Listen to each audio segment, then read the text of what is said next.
एक वीडियो हम लोग पेट का डाल चुके हैं। पहले तो हम आपको बता दें कि अगर आप किसी प्रकार की अपनी प्रॉब्लम हमको बताते हैं तो हम उसे शिकायत नहीं समझते हैं, हम उसको जो है सजेशन समझते हैं, सुझाव समझते हैं। तो जो भी जिस बच्चे को दिक्कत आती है वो उसे बताएगा, हम उस दिक्कत को पूरा दूर करने का प्रयास करेंगे सुझाव मान करके। तो जैसे कि पिछले वीडियो में लोगों ने ये बताया है कि हमको शोरगुल हो रहा है, तो आज हम अपने वीडियो में शोरगुल हटाने का प्रयास कर रहे हैं और आगे शुरुआत करते हैं। जैसे क्वेश्चन आपसे पूछा जाए कि सबसे छोटी अभाज्य संख्या क्या है? सबसे छोटी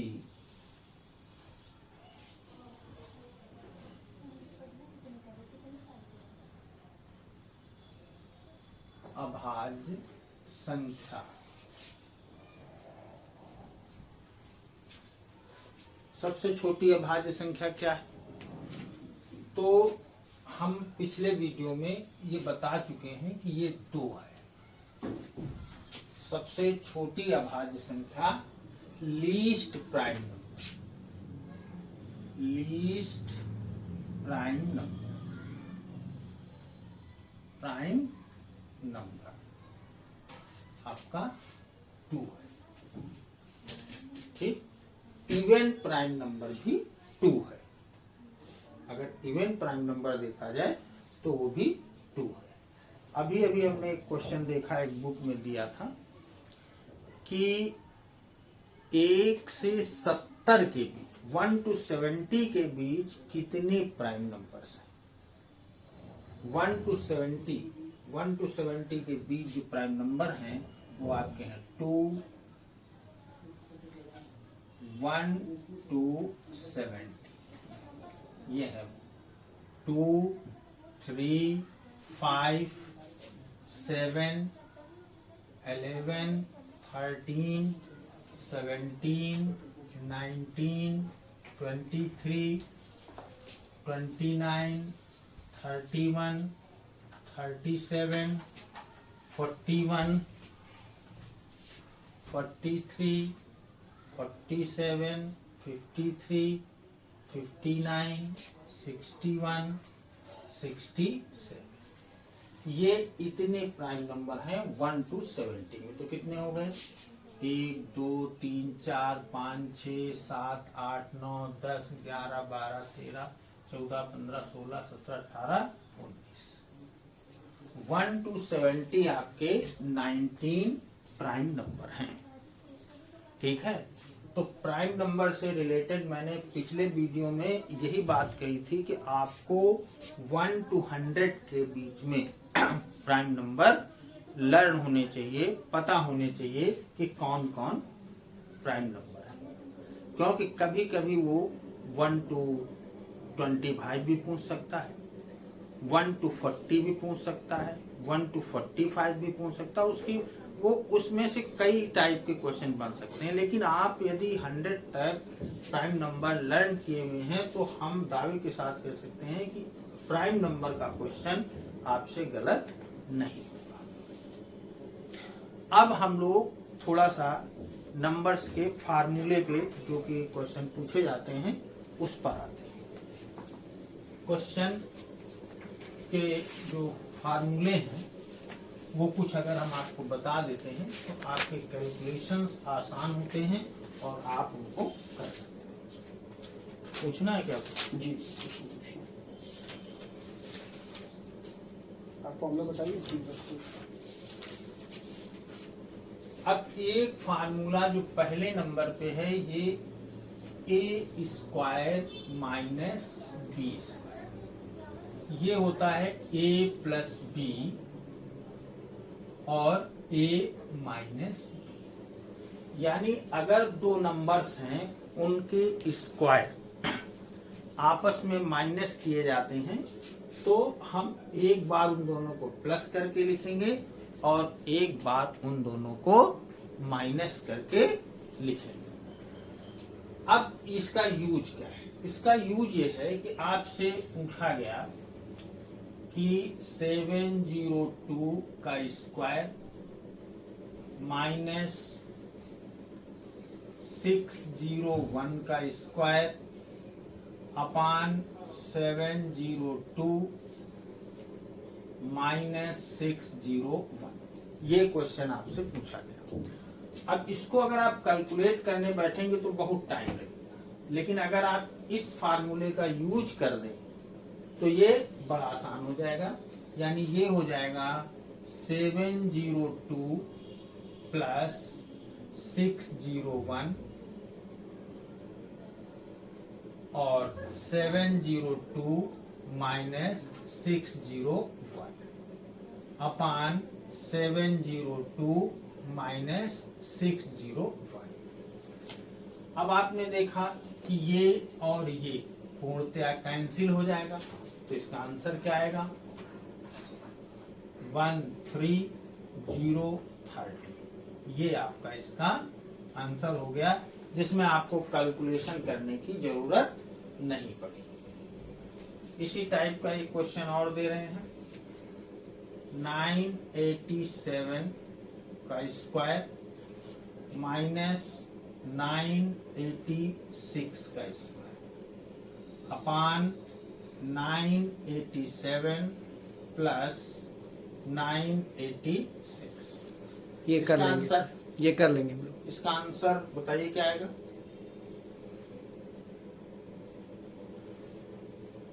इसका आंसर आएगा, यही फॉर्मूला यदि आप लगा दें तो हम आपको यहाँ एक चीज बताना चाहते थे। वो बताना ये चाहते थे कि अगर नीचे ये फार्मूले इस तरह से कोई भी क्वेश्चन दिया हो, नीचे अगर माइनस दिया है तो हमें इन दोनों नंबर को प्लस करके लिखना है। अगर नीचे प्लस दिया है तो उन दोनों नंबर को माइनस करके लिखना है। आंसर हाँ, इनको आप अगर माइनस कर दें 987 माइनस 986, ये आपका हो गया 1। ठीक है, तो कुल मिला के इस फार्मूले में आपको इतना ही, इसी टाइप के क्वेश्चन बनते हैं।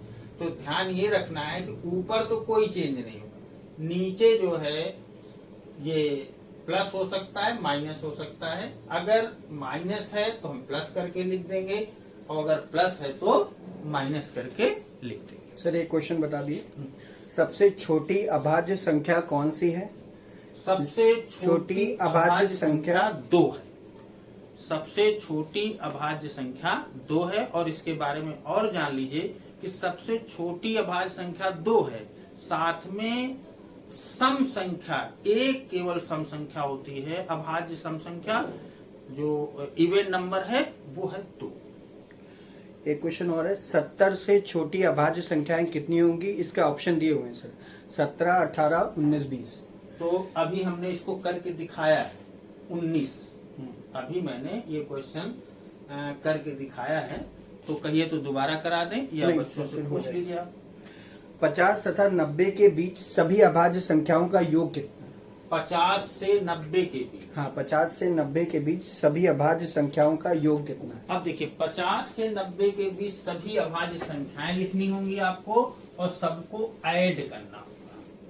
ठीक है, 50 से 90 के बीच आपका 53 हो गया, 59 हो गया, 61 हो गया, 67 हो गया, 71 हो गया, 73 हो गया, 79 हो गया, 83 हो गया, 89 हो गया।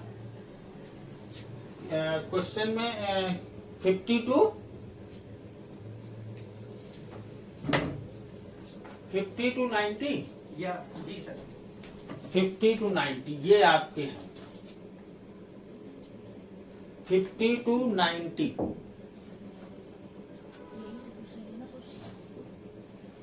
सर एक क्वेश्चन बता दीजिए, ये कई बार पूछा गया है यूपी SSSC में।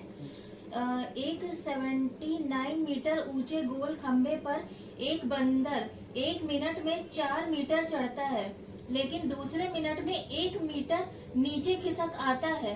खंबे के ऊपरी सिरे पर बंदर को पहुंचने में लगने वाला समय होगा। सर ऑप्शन है 50 मीटर, 51 मीटर, 55 मीटर और 61 मिनट। एक्चुअली ये अभी नंबर सिस्टम का क्वेश्चन नहीं है, ठीक है। जी सर। हाँ, तो इसको अभी जब पढ़ा दें तो इसको आप पूछिएगा, ये भी कॉन्सेप्ट आपको बताया जाएगा। अच्छा, जी सर। हाँ, तो ये जो 50 to 90 के बीच में आपने पूछा था, 50 to 90 है ना जी सर। तो इसमें क्या करिएगा कि इनको आप ऐड कर लीजिए। ये सारे 50 to 90 के बीच के प्राइम नंबर हैं, अभाज्य संख्याएं हैं, इनको ऐड कर लीजिए। अब जैसे इन्होंने क्वेश्चन पूछा कि बंदर ऊपर जा रहा है फिर नीचे आ रहा है, तो इसमें कुछ नहीं करना है। इसकी हाइट क्या है, कितनी हाइट है? 79 मीटर। 79 मीटर, ठीक।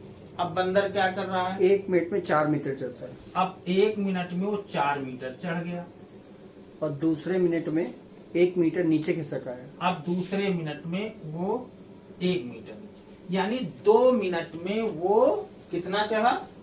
3 मीटर, 3 मीटर। ठीक, 3 मीटर चढ़ा। अब जब 3 मीटर चढ़ा तो इसको 79 को आप 3 से डिवाइड कर दीजिए, ठीक। 79 को 3 से डिवाइड करिए तो ये कितना हुआ?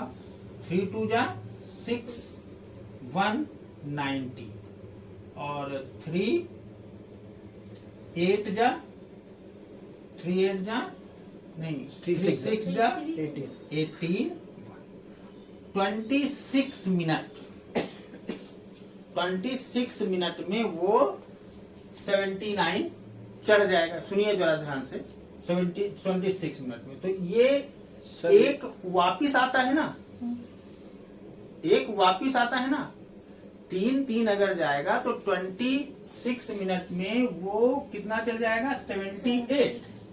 लेकिन उससे पहले एक उतरा है ना, हाँ, तो इसका मतलब 25 मिनट में हाँ। वो ऊपर चढ़ गया। जब ऊपर चढ़ गया तो उतरने की तो जरूरत होगी नहीं। जब ऊपर चढ़ गया तो उतरने की जरूरत नहीं। तो ये जो 26 मिनट में 1 मीटर उतरा था तो वो अब उतरा नहीं, तो इसमें 1 मिनट आपका माइनस कम करें। हो गया, तो 25 26 हो सर गया, ठीक। 25 होगा ना? 25। हाँ। अब 25 इंटू 2, क्योंकि ये 2 मिनट में था ना, 2 मिनट में 3 गया था ना, 25 इंटू 2 50, 52 सही आ रहा है। ठीक। 51 आ रहा है सर। 51, हाँ तो ठीक है। 26 2 जा 52 और 1 मिनट आप कम कर लेंगे, ठीक है ना। मिनट कम क्यों करेंगे? क्योंकि जब लास्ट में जैसे हम यहाँ पे जा रहे हैं, जैसे ये है, ये मान लीजिए 5 है। अब कोई 2 चढ़ता है और 1 उतर आता है, ठीक। यानी 2 मिनट में 1 ही तो चढ़ता है, हाँ, हैं? हाँ। तो उसे 4 मिनट में 4 मीटर वो चढ़ जाएगा। 4 टाइप में 4 बार करना पड़ेगा ऐसा। हाँ। लेकिन जो चौथी बार होगा, तीसरी बार, वो ऊपर पहुंच जाएगा तो वो वापस नीचे आने की आ जरूरत क्या है? तो इसलिए 1 उसमें कम करना पड़ता है, ठीक, ठीक। 51 आ रहा है। एक क्वेश्चन है सर, 357.21 में 5 का मान कितना है? आंसर दिया हुआ है 357 357.21 में 5 का मान कितना है? 5 का की वैल्यू मान कितना है? 5 की वैल्यू, यानी कि आपसे हमने प्लेस वैल्यू बताया था, तो इसने प्लेस वैल्यू पूछा है। तो प्लेस वैल्यू आपकी हो जाए 5 लिख लीजिए, और हाँ। उसके बाद के जो नंबर्स हैं उनको सबको 0 0 50 हो गया, ठीक है। एक क्वेश्चन और है, निम्नलिखित संख्याओं में शांत दशमलव कौन सा नहीं है? बताया आपने, क्या आएगा? इसका आंसर नहीं बताया आपने, क्या आएगा? 50। 50? हाँ, इसमें आंसर दिया हुआ है 5 10, 5 10 दिया हुआ है सर आंसर। तो 50 वही हो गया। 5 10 हाँ, आंसर दिया हुआ हाँ, हाँ। 5 10वां, 5 10 500। देखिए ये 1s है, ये 10s है, तो यानी 5 इंटू 10 हाँ, 50 सही है। तो अच्छा इसीलिए 5 हाँ 10। हाँ, यानी कि 10 10 5 बार। अच्छा। निम्नलिखित संख्याओं में कौन सा शांत दशमलव है?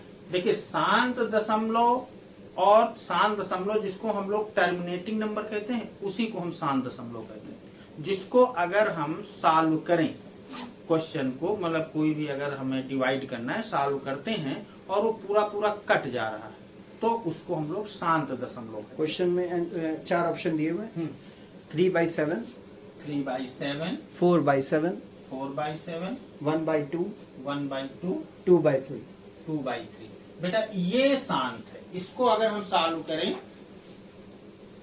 इसको सॉल्व करें तो ये आपका आ जाएगा 0.5।